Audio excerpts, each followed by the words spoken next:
Hey guys, good morning. Happy Sunday. It's Daryl here. It's bright and freaking early. It's 5 a.m. here in Connecticut on the East Coast. Okay, I got another busy day today, and I realized I had downloaded 3 videos yesterday, so I was going to take a little break this morning.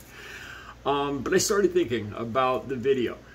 Actually, I've been thinking about BAM MARGERA and the whole situation, and how I've been through similar things, very similar things. And I was thinking about that overnight. And this all happened 17 years ago. And more of it comes back to me. And after I make the video, I'm like, shoot, man, I should have, part of the most important, some of the most important things, most relevant things I left out. I want to talk a little bit more about that this morning. If you don't know, BAM MARGERA, there's more stories now coming out. The first one was on TMZ, and they're all pretty much the same. He left Lamar Odom's rehab facility in San Diego early. Apparently, he wanted to leave like last Monday, and Lamar let him stay at his house. So he wasn't actually even, this is what the stories are saying, that he wasn't actually even in the rehab for from like Monday to Thursday of last week, June, the 2nd or 3rd week of June. He was actually at Lamar Odom's house. Then on Thursday, I believe, Thursday evening, he just could not be talked into staying any longer, and he left. Headed back to California to, headed back up to Malibu. He was out at a restaurant that night. I wasn't sure. I didn't know that this woman that he was at this restaurant with, at the restaurant Nobu, I don't know if I'm saying that right, he's known this woman. I wasn't sure if he left rehab with a woman, because I've done that before. And but apparently it's a girl he's been seeing for a while. And his plans are to head to Las Vegas, out of all places. Okay, so I talked about this a little bit yesterday, and I talked about how I sat down different times. I talked about how the people you hang out with, if you are thinking of going to rehab or detox, or if you've been there and you're going back, you probably know what I'm saying. Some of the most important thing, if you really want to get clean and sober, is a positive mindset. It's the people you hang out with, the people that you surround yourself with, because you got a lot of time when you're in there, and there's other people, and you're going to be socializing. And that played a huge part of my failure or success. It was what was influencing me. I had enough of a hard time with that little devil on my shoulder, addiction, whispering in my ear constantly. But when I was around people that had the same thing, that were negative, that were talking about leaving, or gee, I used to call it lighting the fuse. And once I lit the fuse, it was over. It was part of this is part of addiction. Like I would start by saying, well, I could do this. I could get some money out of the bank. I could pawn this, and I could lie to this person, and then I could go hide over here, and nobody would know. And it always started. That's how everything I did in addiction that was wrong. It started with lighting the fuse. That first thought where you said, geez, I could do this. Possibly if I manipulated this or that. And that's lighting the fuse. And the same thing would happen when I was in rehab, in detox. And it didn't take much to light that fuse. And being around the wrong people just for a short period of time, really, once that fuse is lit, back when I was using it, it just was burning. And and it just got more, the temptation got more and more stronger until it was a plan, and nothing was going to stop me from completing that plan. One of the examples, when I remember the very last time that I was in a detox, it was a combination detox rehab. I was in there for 30 days, and it was the last time, and it was the most successful. It was St. Francis Hospital in Hartford. And it was originally a 5-day detox, but they saw that I was running out of rope, really. I was running out of opportunities, out of chances, because the doctor was going to say, the doctors told me, we're not going to let you back in here. It's just the same thing. You keep coming back every 3 months, and it's not working. And that scared me. I was reaching the bottom. And they let me stay there after the first 5 days for 30 days. When I was there, I remember hanging out with another guy that was maybe about 4 or 5 years older than me. And he had he was addicted to the same things I was, but he was very motivated to get clean. He had a lot of years clean.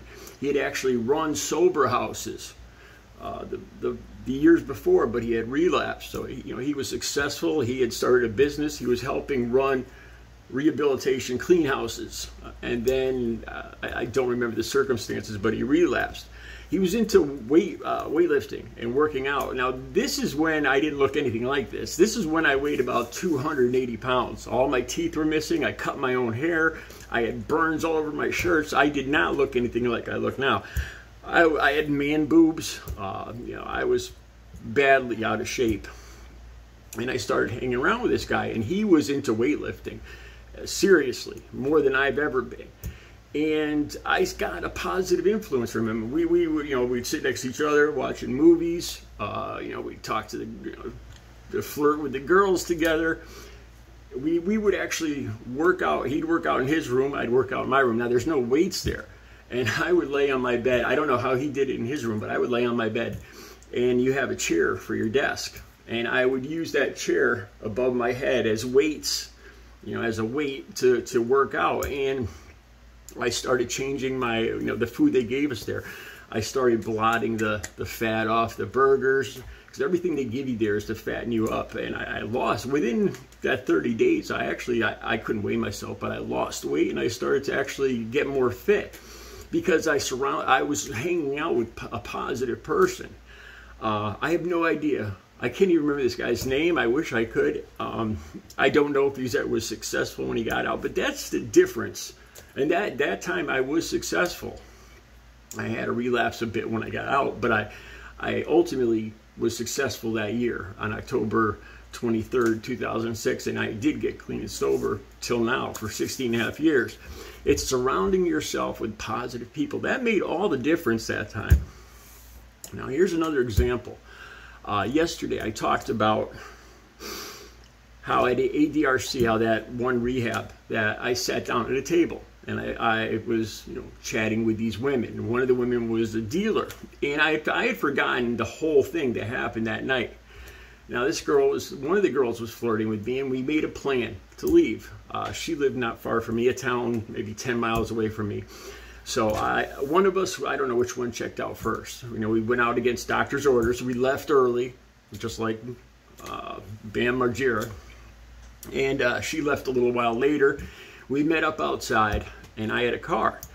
And I had totally forgot about this when I did the video yesterday. So we went back to her house, and she lived with another woman, and her kids were there, and it was uncomfortable, right? I couldn't go in the house. She didn't want me to go in the house, so I sat out on the porch.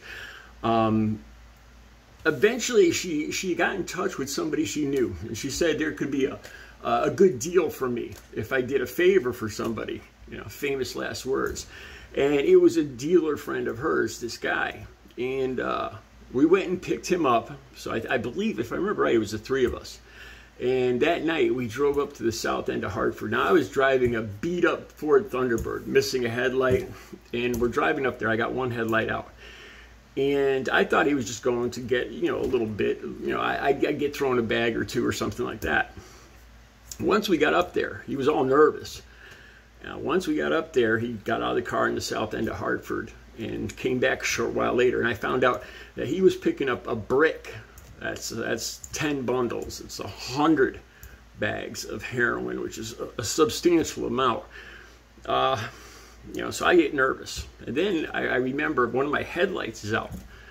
So that's all you need to get pulled over. We look like a shady bunch already. Getting pulled over would be the end of it. And I mentioned this. I was like, oh my God, I got a headlight out. And I tell the guy in the back seat. And he actually pulls out, I don't know what kind of weapon it was, but he pulls it out. And he says, man, would you, if I had known that, I would have never asked you to do this. Why didn't you say, he got all angry. He didn't point it at me, but he was saying that it was a very bad idea that I was driving around the worst part of Hartford with a brick and a guy, armed felon. This happened when I left early from a detox. Swear to God, true story. And it gets actually worse. Shortly after we got back, You know, we did what we did. And the girl told me, the woman I left with told me that she's a lesbian. You know, she's like, get it out of your head right now. Nothing's going to happen between us. You know, I have a partner, a girlfriend, you know, so I'm not interested in guys whatsoever. And she, you know, and at that point, I just wanted to go home. I wasn't planning on getting intimate with her, but I had been manipulated. I'd been played. You know, I thought I was flirting with this girl, and she had no interest in me. She just used me. She had a plan all along to have me drive to do a big pickup in Hartford, and this is the difference. This is just one. These are two examples of the difference it makes when you hang out with people that you know are negative or bad. You get a bad outcome. When I hung out with people that were positive influence, positively motivated in rehab and detox, it sounds kind of corny, but it is so true. And your life could depend on this, seriously. Especially with the stuff that's out on the streets now. I was lucky. It was just pure luck that I didn't get pulled over, or the deal went bad, or God knows what could happen. Because Hartford, there's incidents. People lose their lives in Hartford pretty much every night, and it's just pure luck that didn't even go even worse. My point is, if you're going into rehab or detox, you know, do the right things. Listen to the counselors. It's hard to do when you're using. I know it's hard to have a positive mindset. And don't light that fuse. Don't think. Just focus on being in there. Focus on the good things, on the pros and cons, and some of the stuff that I said. Surround yourself with positive people, positive mindset. Nothing good could come of leaving detox or rehab early. Nothing good. All right, recovery is possible. Have a good Sunday.